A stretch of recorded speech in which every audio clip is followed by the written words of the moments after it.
Hi there, everybody. We have had a lot of responses to our Lucid Air ride-along video and interview with David Lickfold from Lucid Motors. Some of you liked it, some of you didn't, and some of you, well, the less said about that, the better. But there have been some questions that have come up time and time again that we as a team thought we might want to answer for you. But before I get to answering them, just a little reiterative disclaimer.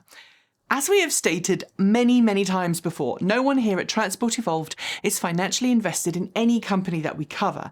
That means that none of us hold stock in Lucid, Tesla, General Motors, or in fact any car company or business related to cars, electric vehicles, or green technology.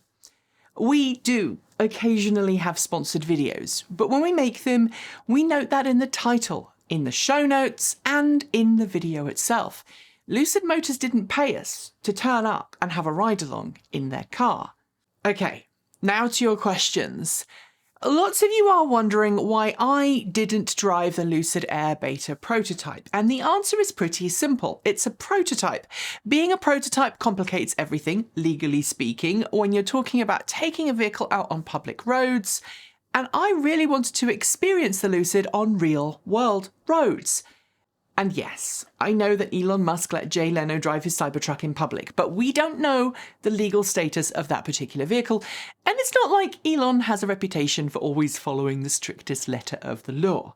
And yes, this week, Mercedes-Benz has let a couple of different news outlets and influencers, including MKBHD, get behind the wheel of its soon-to-launch EQS electric sedan. But unlike the Lucid Air, which is still in its final stages of development, the EQS gets its official reveal tomorrow. The cars that Mercedes-Benz let those journalists drive were, to all intents and purposes, production vehicles, not beta prototypes. Speaking of the beta prototype, no, that isn't the most advanced version of the Lucid Air that the company has. As was mentioned, there are also Gamma generation prototypes, but they were being used for other things that day. It's a big coup for us that Lucid was able to accommodate my visit in the first place, and I certainly didn't expect the folks at Lucid to drop everything they were doing just because I showed up for a ride. As those of you who follow Transport Evolved on social media may know, my visit to Lucid Motors was one stop on a much larger trip that had me driving from my home outside of Portland, Oregon, down to San Diego, California, and back. For various COVID-related reasons, I did that trip solo. And thanks in part to doing everything on my own, I made a big blunder that caused the professional audio equipment that we use to not record my conversation with David in the Lucid. This thing. As a result, all of the audio in the video is from our various GoPro cameras that we had in the car. Getting the audio to a good enough quality that we could actually make the video in the first place, that took a fair few numbers of agonising hours of work. The reason all of this matters, though, is how GoPros are attached in the vehicle. Namely, they're attached to the car using suction cup mounts on the windows, on the windshield. If you have ever rested your head against the window in a bus, a car, or even on an airplane, then you already know that vibrations, that is to say sound, is conducted well through a vehicle's body. Even with the work that we did to clean up the audio, this means that the road and motor noise in the video is much more prominent in the audio of the Lucid ride-along than it felt to me riding in the car. That said, as David mentioned in the video, Lucid is working to reduce the motor sounds. So let me talk for a moment about what the sound was like in the cabin. In the video, I note that the car feels very luxurious already, and that was borne out by the quiet interior, which I could hear because my head wasn't resting against the car, like the cameras were. Honestly, I feel like it rode far better and was far more quiet than the original Tesla Model S. Why? There was a lot less in terms of noticeable rattles and squeaks. The car felt like it had a really high level of attention to detail in the way its sound deadening was applied, and there was very little noticeable noise from the front of the vehicle.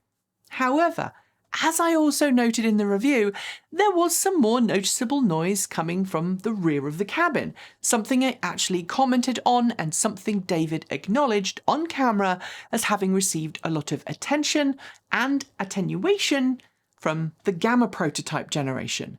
I should also note that in the beta car I was riding in, there were a couple of trim pieces missing in the rear of the cabin, namely grab handles above the door, which I suspect may have attributed to some of that extra cabin noise I detected. However, that noise noted, I still felt like the interior of the car was by far a lot more quiet than many production electric cars out there, and on par with a more recent Tesla Model S in terms of interior quiet and ambience.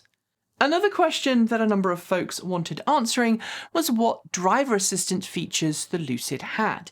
This is a really good question, as having a wide range of driver assists has frankly become the industry standard in luxury cars and in many electric vehicles, luxury or otherwise. But this isn't a question I can answer though, as my ride-along was about vehicle dynamics, handling, NVH and so on, not driver assists, so that wasn't something I got to see demonstrated this time when I was at Lucid. Personally, I have every faith that Lucid will implement competent driver assistance functions, simply because you just can't sell a luxury car today without doing that. And the team at Lucid knows this. It's just like you wouldn't sell a $160,000 luxury sedan without soft closed doors, which, as an aside, the Lucid Air sedan has, though only Winter on our team actually asked about that one. This brings me to another important point. This technically wasn't a review, it was a ride-along, which is a very different beast in the automotive world.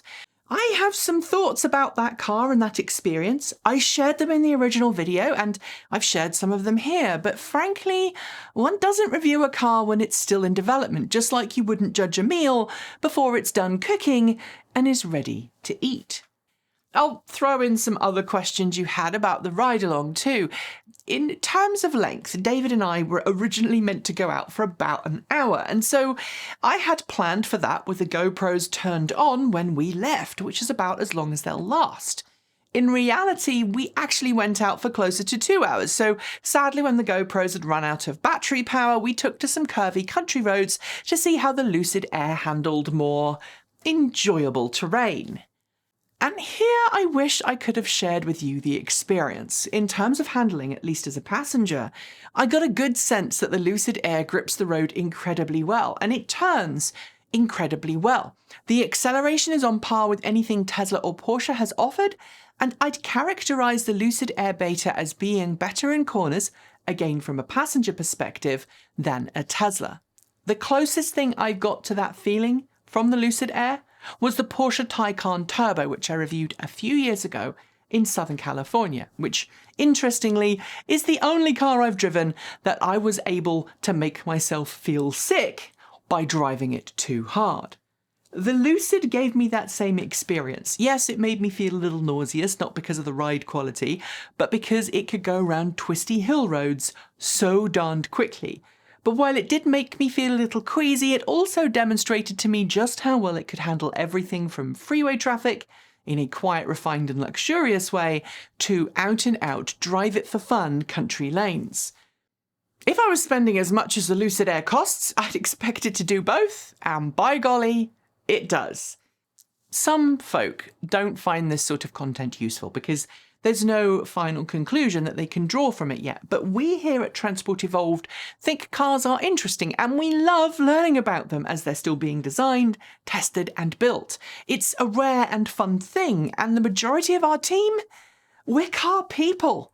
Someday, hopefully someday soon, Lucid Motors will have a production Air ready for us to drive. And when we do drive it, we're going to tell you what we think, just like I did with the recent review of the Electromechanica Solo, as I've done on camera for the Arcimoto FUV, and as I'm about to do for the Mustang Mach-E that's sitting on my driveway right now. So expect us to keep you up to date with developments, not just from Lucid, but from every car company working to bring us cleaner, greener, safer and smarter cars. That means interviews and ride-alongs where they're appropriate and interesting, and reviews when we can actually pry vehicles out of automakers' hands. If you are curious as to why that last bit is so difficult, Doug Niro did a great video on that last year. But at the moment, I have a Mustang sat outside that needs some driving attention. We have a ton of content coming up as we review that, so let us know what questions you have, and I hope this follow-up video has helped answer your remaining questions about Lucid. That's it for today. As always, thanks to the folks on my right for being our $15 to $49 a month Patreon supporters. Special thanks to our $50 a month Patreons, that's Regine Fellows, Gordon C., Paul Conway, Laura Sandborn, Anthony Coates, Denny Hyde, Sean Ueda, Anonymous Freak, and Tashlin in the Gong. And our deepest gratitude to our $100 a month Patreon supporters, John Lyons, Marcel Ward, Reggie Watts, JP Fagerback, Will Guralin, and Ian. If you would like to join the ranks of wonderful supporters, you'll find links below to Patreon, Bitcoin, and Ko-fi. You can chat with the team and TE fans over at Discord. And if you just want to buy some TE swag, well, you can head over to our Redbubble store. Thanks for joining me, and as always, keep evolving!